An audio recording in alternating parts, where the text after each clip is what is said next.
Okay. Okay. Major General Sanjay Meston, to you next. Major General, how do you look at this? I mean, it's a big win for India. This is a case that has been pursued relentlessly. Not only were FIRs filed long time back, but from 2019 at least, there have been attempts to get him extradited. Finally, years later, 2025, you have something of that sort which is already underway right now, Major General Sanjay Meston. How is this being looked at for India? Yeah, obviously for India, it's a great victory and also a victory for the National Investigative Agency and of course the Mumbai police, who was the first point of contact, and also the National Security Guards. They had done a fantastic job. So it's a big win for the entire country, big win for diplomacy. Everyone has the administrative machinery of the country had been geared up. This case has been going on since 2010. But in the last few years, I think there has been tremendous impetus given by the government of India under the Prime Minister leadership. And I think we have been able to achieve it. Secondly, I think now it is high time that we need to connect the dots. After all, that is the most important, because lessons have to be also drawn. But the first dot is this gentleman, firstly, he was a Pakistan Army officer who was serving in the medical corps as a doctor for 7 years. And obviously the Pakistan ISI and the LET supporters had sent him to Canada, and from there he got the citizenship, and thereafter he was working in the United States also. First and foremost point is, how was this person given the visa by the Indian embassy based in Canada? That is the first foremost step to be found out, because there are detailed and deep checks in the embassies for anyone, any foreigner who's coming to visit India. And obviously all his background knowledge is there, that he was a Pakistan Army officer and whatever. So someone has been involved in the system. Those people who have been involved in the system needs to be held accountable. Number two, the fact of the matter is that he came and stayed in Mumbai. He has done the detailed reconnaissance of the National Defence Academy. He's also done of the National Defence College and the Indian Military Academy and so many other places. How was he staying there? Who were the Indian sympathizers?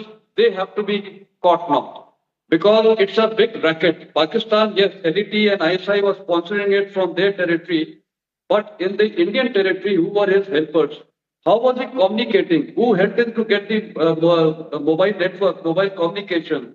After all, anyone who comes, he has his own mobile number. So that means some Indians have helped him with a different mobile number. All those details have to be checked, because this is what exactly we are looking. Of course, his credentials in Pakistan are well known. The Pakistan network, we will find out in more detail. But more important than that is his lodging, his assistance, people have given him money, all these kind of things, communication network. How was he staying here? How did he manage to enter India? So that is another thing. Obviously, but here's the thing, Major General. I mean, it shouldn't have taken all these years to be able to figure what you're asking. I understand he would possibly be part of a huge level of evidence for that matter, and the testimonies that may emerge eventually. But it shouldn't be taking so many years to be able to figure these questions out. No, very true. Because now we are getting the chance to do a detailed interrogation. Now we have to take him to the sites, everything. So I think these dots will emerge. Yes, I must state very candidly that somewhere we have lacked in finding all these details. See, but details can only be ascertained once you hold the main culprit. The main culprit is in our hands now. So now we have to do a detailed investigation. How did he come? Who was assisting them? How was he staying? How did he do the recce? Who was giving him the vehicles, the communication? Everything will be found out. Because nothing can happen in our country without pro-Indian sympathizers who are sympathizing with Pakistan, ISI and the LET network. So that all those points have to be found out. I think those dots have to be connected. And thereafter, there are so many other things to be found out. How was he communicating, and how was the attacks planned, everything. Who were his Pakistan handlers? But I would say more important than the Pakistan handlers. See, Pakistan hand is always known. But most important is who are the Indian handlers, Indian sympathizers. I think that is what we have to stress on.